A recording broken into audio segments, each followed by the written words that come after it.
Hey all, come closer. I have a secret.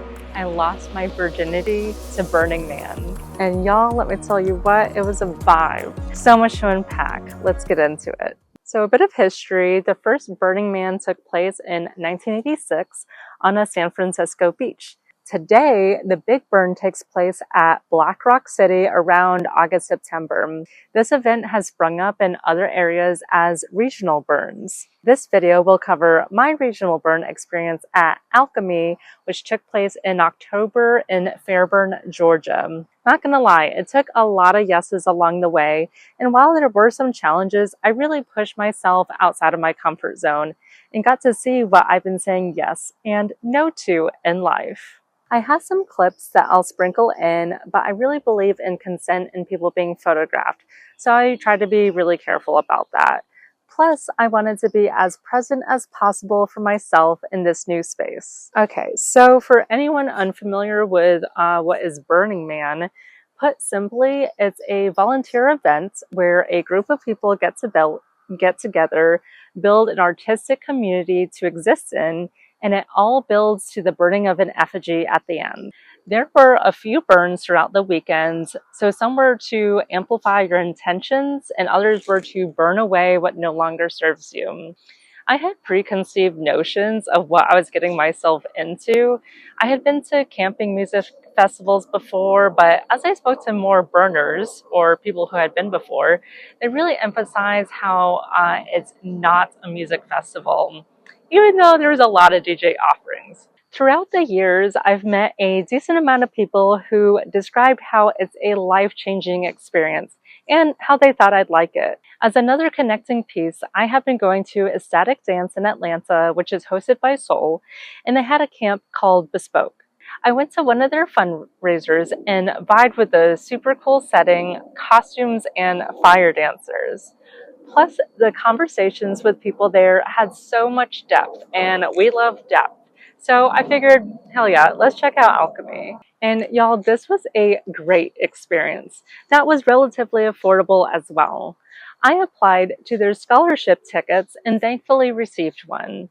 Since I had been camping and had gone to music festivals before, I had most of the stuff I'd need, but I had to round out some kitchen type of items so I could be fully self-reliant. I will say there are like porta potties provided, thank God, but be prepared to have single-ply toilet paper, wipes, hand sanitizer, and a hands-free light for at night. Speaking of self-reliance, let's segue into the 10 principles that shape the experience of a burn. Number 1, radical inclusion. Everyone is welcome. Number 2, gifting or unconditional offerings. Number 3, Decommodification, which means no monetary transactions. Number 4, radical self-reliance. Discover, exercise, and rely on one's inner resources. Number 5, radical self-expression. Fully express yourself. Number 6, communal effort. Co-create together. Number 7, civic responsibility. Agreements amongst one another. Number 8, leave no trace or no moop, which is matter out of place. Number 9, participation. Participate. Achieve through doing. Number 10, immediacy. All you have is now. From these principles, a burn event emerges as a short-lived but deeply creative community built on the freedom of choice. No one is technically in charge, so in some ways it felt a little wild and untamed. And all those choices felt a little dizzying to me. And alcohol can be a bit of a vice, so having it free-flowing like that, yeah, that first bit to me felt a little bit like a jungle, not gonna lie. Some of my favorite parts in the beginning was a sound bath and intention ceremony around these principles. We got to set down some emotional baggage from our life so we could be present and soak up the burn experience. After the sound bath, they went around with stones that had something written on them. Mine said, I am. The questions I continue sitting with is, who am I and how am I showing up in this moment? That same camp also had an offering of spending time with a shaman in the afternoon, which was really helpful. As I was passing by, I was actually on my way to hang out in the hammocks, which 10 out of 10 was beautiful. But yeah, I just felt pulled towards the shamans as the place to be in that moment.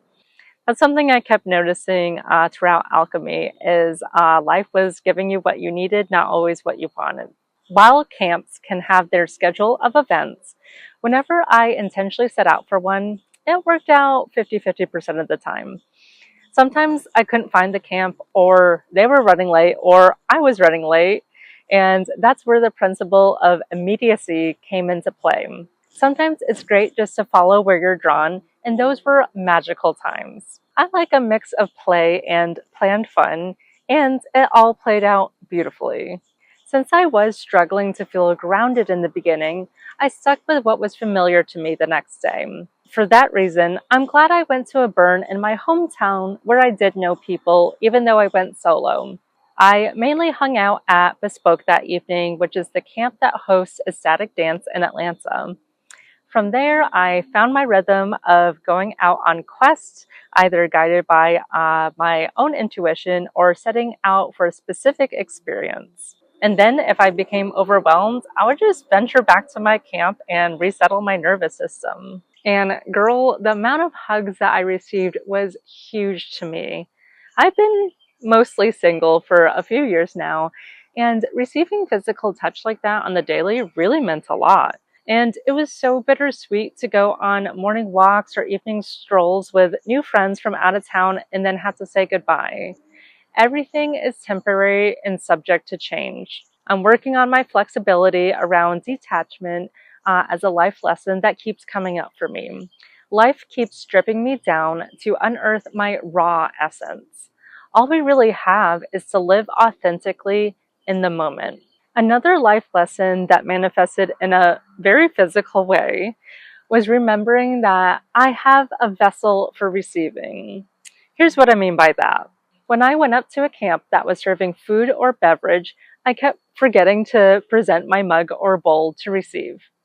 While part of that is shifting to an environment of unconditional offerings versus being served after a monetary exchange, it really stood out to me as something to pay attention to. The time I got to spend with myself, for myself, and choose everything was so valuable. There's plenty more I can say about Alchemy. I got to play, receive blessings, have my boundaries and no's tested, as well as my yeses, and have the absolute best shower at the end of it all. I invite you to stretch your options of choice and how you show up to participate in life. Exercise your agency and detach from the results. Easier said than done. In the words of my fellow burners, welcome home.